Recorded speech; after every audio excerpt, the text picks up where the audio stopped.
The last thing my mother said to me wasn't angry, and that's what still haunts me.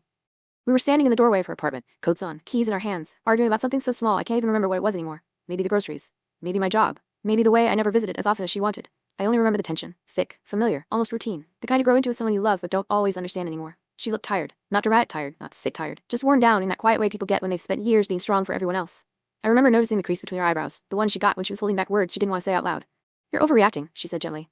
I rolled my eyes. "You always say that." There it was, the rhythm we'd perfected over years. Knee pushing. Her smoothing things over. Neither of us actually listening. I told myself I was standing up for myself. She probably told herself she was keeping the peace. I was already halfway out the door when she spoke again. "Text me when you get home," she said. Her voice was calm, normal, almost careful, like she didn't want to risk another argument. I didn't answer. I didn't say I will. I didn't say I love you. I just nodded, already thinking about something else, and left. That night, I didn't text. Not because I didn't care. Because life got loud.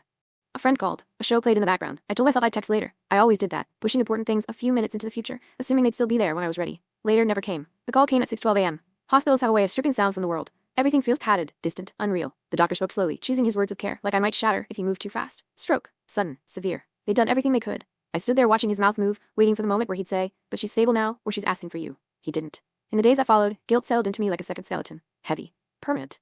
I replayed our last conversation over and over until it lost all shape and mercy. Why didn't I stay 5 more minutes? Why didn't I hug her? Why didn't I answer her with kindness instead of impatience? People told me not to blame myself, that there was no way I could have known, that it wouldn't have changed the outcome. I nodded politely, thanked them, pretended their words helped. They didn't.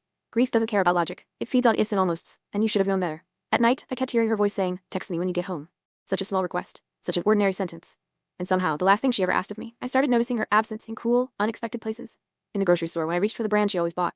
In my phone, when I almost sent her a photo of something stupid and funny. In moments of stress when my first instinct was still to call her. I never realized how many versions of my life she quietly witnessed.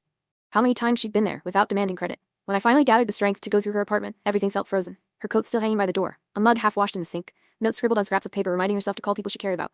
I found her phone in a drawer. The screen was cracked, the battery completely dead. When I charged it, notifications flooded in. Missed calls, unread messages, reminders she'd never see, and one draft message, unsent. "I'm proud of you." No punctuation, no explanation, just that. I sank onto the floor and cried until my chest hurt, until my throat burned, until my body felt empty. Because she'd been proud of me even when we argued, even when I was impatient, even when I walked out the door without looking back. She hadn't needed the last word. She hadn't needed to be right. She just wanted me safe, home, alive.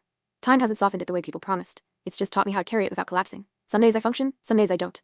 Some days the guilt whispers quietly, other days it screams. I still catch myself reaching for my phone when something good happens.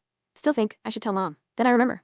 The last thing she said wasn't angry, it wasn't cruel, it wasn't dramatic, it was ordinary. And that's what destroys me, because now I understand something I didn't before. Love doesn't always announce itself loudly. Sometimes it hides inside routine, inside patience, inside one simple request. And sometimes, you don't realize it was the last time you'd ever hear it, until the room is already silent.